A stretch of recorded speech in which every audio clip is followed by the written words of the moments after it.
Assalamualaikum warahmatullahi wabarakatuh. Pada kesempatan kali ini saya akan mempresentasikan artikel ilmiah saya yang berjudul Komunikasi Keluarga pada Anak Single Parent dengan subjudul Studi Fenomenologi Komunikasi Keluarga pada Anak Single Parent yang terjadi dalam kurun waktu setelah 3 tahun. Masuk pada pendahuluan, dewasa kini kehidupan single parent sudah menjadi rahasia umum untuk diketahui. Dalam menjalani pernikahan, komunikasi antara suami dan istri menjadi kunci keberhasilan dari sebuah pernikahan. Hal ini dapat kita ketahui dari cara problem solving pasangan suami istri untuk mencairkan suasana yang ada di dalam keluarga. Fenomena ini terjadi dikarenakan adanya kegagalan pasangan suami istri dalam berkomunikasi sehingga menimbulkan keretakan rumah tangga. Dalam fokus penelitiannya juga mempunyai bagaimana makna single parent dalam komunikasi keluarga pada anak single parent kurun waktu 3 tahun.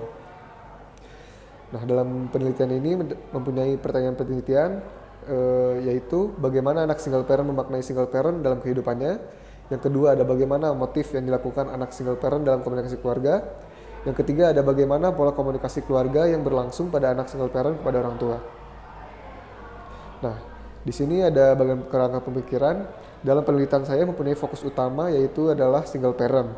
Dalam fokus utama ini mempunyai 3 komponen yaitu adalah pola komunikasi, makna, dan motif. Dari 3 komponen tersebut menghasilkan sebuah hasil menjadi keluarga yang selaras atau tidak selaras. Dari hasil tersebut pun balik lagi kepada pola komunikasinya. Nah, dalam penelitian ini saya memakai metode penelitian kualitatif dengan pendekatan fenomenologi dengan pandangan konstruktivisme. Lanjut kepada subjek penelitian. Subjek yang peneliti miliki untuk memenuhi data kali ini adalah 3 orang anak single parent yang sudah menjalankan kehidupannya sebagai seorang anak single parent selama lebih dari 3 tahun. Dan tentunya peneliti memilih responden yang kredibel dalam ahlinya dan dapat dipertanggungjawabkan. Peneliti melakukan wawancara dan observasi langsung kepada satu Alda Fadel Muhammad sebagai anak single parent, yang kedua ada Sultan Meuriski Prasetyo sebagai anak single parent, yang ketiga Muhammad Iqbal sebagai anak single parent. Serta peneliti melakukan penelitian kepada narasumber pendukung. Yang pertama ada Ibu Karina sebagai ibu dari Alda Fadel Muhammad, yang kedua ada Ibu Ida sebagai ibu dari Sultan Meuriski, dan ketiga ada Ibu Rita sebagai dari Ibu Muhammad Iqbal. Lanjut kepada teknik pengumpul data, saya memakai 2 teknik. Yang pertama ada wawancara dan 2 observasi. Sedangkan teknik analisis datanya yang pertama ada reduksi data dan kedua ada analisis data. Nah, pada penelitian ini juga ada uji keabsahan data. Yang pertama ada keterpercayaan, keteralihan, kebergantungan, dan kepastian. Masuk kepada pembahasan pertama mengenai pertanyaan penelitian. Yang pertama ada makna anak single parent dalam kehidupan. Selanjutnya analisis peneliti memakai konsep intersubjektivitas yang dari Suits, di mana intersubjektivitas ini memaknai pengalaman atas pengalaman indrawi dan dari itu akan saling berintegrasi dan mencapai sebuah makna yang selaras. Masuk kepada narasumber pertama, hasil dari narasumber pertama makna yang didapat selaras. Mengapa selaras? Karena narasumber tidak terlalu berpengaruh pada kondisi yang ada di dalam keluarganya. Begitu pula dengan ibunya yang menilai bahwa narasumber pertama tidak merasa adanya gangguan dalam menjalani kehidupan single parent.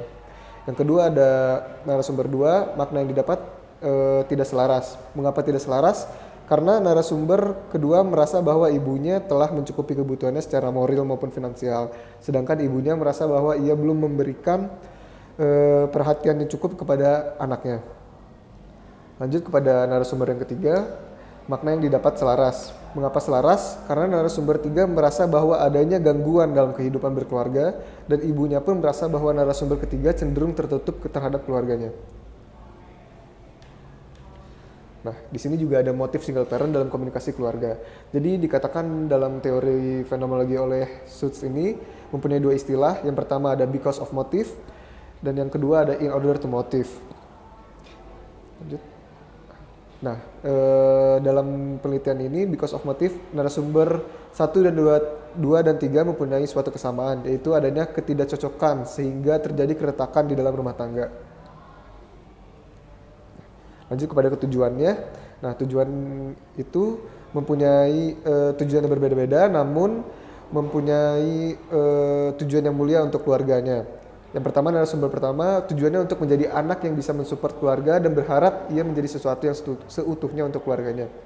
Yang kedua ada tujuannya untuk menjadi anak yang sukses dan berguna untuk orang sekitar dan tidak melupakan keluarga. Narasumber tiga tujuannya untuk memperbaiki komunikasi pada keluarganya seiring berjalannya waktu.